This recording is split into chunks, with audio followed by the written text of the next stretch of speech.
मैं doctor Anju Sharma, department of chemistry, government girls college Ajmer. आज मैं आपको नोबल गैसेस की बॉन्डिंग के बारे में, जेनॉन के ऑक्साइड्स और ऑक्सी फ्लोराइड्स के बारे में बताऊंगी। पिछले लेक्चर में हमने जेनॉन के फ्लोराइड्स में बॉन्डिंग देखी थी। आज हम जेनॉन के 3 कंपाउंड्स देखेंगे, XCO3, XCO4 और XCOF4। XCO3 के केस में जेनॉन की एक्साइटेड स्टेट देखेंगे। ग्राउंड स्टेट तो 5s2 5p6 होती है। जब एक्साइटेड स्टेट है, जैसे हमने पहले देखा था फ्लोराइड के केस में, आपको सबसे पहले पिक्चर ये क्लियर होना चाहिए कि कितने अनपेयर्ड इलेक्ट्रॉन चाहिए। यहाँ पर O3 का मतलब हो गया 6 अनपेयर्ड इलेक्ट्रॉन होने चाहिए। क्योंकि oxygen sigma as well as pi bond, दोनों बॉन्ड मिला के बनाएगा। तो 6 अनपेयर्ड इलेक्ट्रॉन होने का मतलब ये है कि ये जो एस वाले इलेक्ट्रॉन्स हैं ये तो एस एच रहने वाले हैं, और ये जो 3 इलेक्ट्रॉन युग्म थे उसमें से 3 इलेक्ट्रॉन 5d में चले जाएंगे। जब XCO3 का फॉर्मेशन होगा तो आप ये देखिए sp3 हाइब्रिडाइजेशन होगा, और फ्लोरीन, ये जो ऑक्सीजन जो है वो आप ये देखिए यहाँ तो सिग्मा बॉन्ड फॉर्मेशन कर रहा है और यहाँ पे पाई बॉन्ड का फॉर्मेशन हो रहा है। तो यानी ऑक्सीजन 3 सिग्मा और 3 पाई बॉन्ड का फॉर्मेशन करेगा। तो पहली चीज आप ये समझिए कि 1 हाइब्रिड ऑर्बिटल है जिसमें कि इलेक्ट्रॉन पेयर मौजूद है, नॉन बॉन्डिंग है, बॉन्डिंग में पार्टिसिपेट नहीं कर रहा है। 3sp3 ऑर्बिटल्स जो हैं उससे 3 ऑक्सीजन 3 सिग्मा बॉन्ड बनाते हैं, ये इंडिकेट कर रहा है।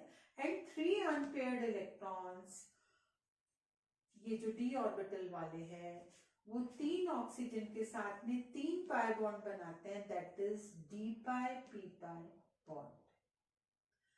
इसकी ज्योमेट्री आप देखिए XCO3 की, ये इस तरह से होगा। ये आपका इलेक्ट्रॉन पेयर है जो बॉन्डिंग में पार्टिसिपेट नहीं कर रहा, और ये ऑक्सीजन के साथ में जेनॉन के बॉन्ड है जो एक सिग्मा और एक पाई बॉन्ड बना रहा है। इसकी ज्योमेट्री है trigonal pyramidal. Next compound is XCO4। यहाँ पर हम क्या देखते हैं, यहाँ 6 अनपेयर्ड इलेक्ट्रॉन की जरूरत थी, अब O4 है तो हमें 8 अनपेयर्ड इलेक्ट्रॉन्स की जरूरत है।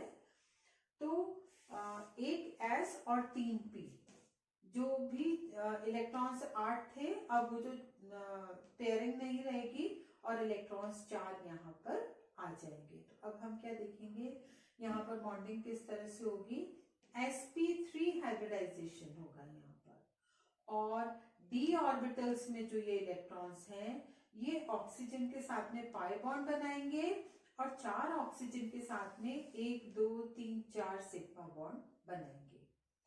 यानी 4sp3 hybrid orbitals form 4 sigma bond with 4 oxygen. 4 oxygen के साथ में ये 4 सिग्मा बॉन्ड का फॉर्मेशन करेंगे। अनपेयर्ड इलेक्ट्रॉन्स 4d ऑर्बिटल में जो हैं वो उनका क्या होगा कि 4 ऑक्सीजन के साथ में ये 4 पाई बॉन्ड बनाएंगे, that is d pi p pi bond. इसकी ज्योमेट्री के बारे में देखिए, टेट्राहीड्रल है ये, इस तरह से डबल बॉन्ड का फॉर्मेशन हो रहा है, tetrahedral geometry. Next compound is XeOF4। ऑक्सीफ्लोराइड है ये। ऑक्सीफ्लोराइड के केस में अब हमें इससे आइडिया हो जाएगा कि फ्लोरीन सिर्फ एक सिग्मा बॉन्ड बनाएगा और ऑक्सीजन एक सिग्मा और एक पाई बॉन्ड बनाएगा।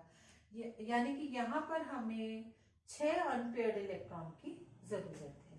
तो एक्साइटेड स्टेट जेनॉन की जो हो गई उसमें क्या होगा, ये तो मतलब s ऑर्बिटल के जो इलेक्ट्रॉन्स हैं ये SH रहने वाले हैं, और 6 अनपेयर्ड इलेक्ट्रॉन 3 यहाँ पर स्थित है और 3 जो है वो हायर 5d ऑर्बिटल में चले गए हैं।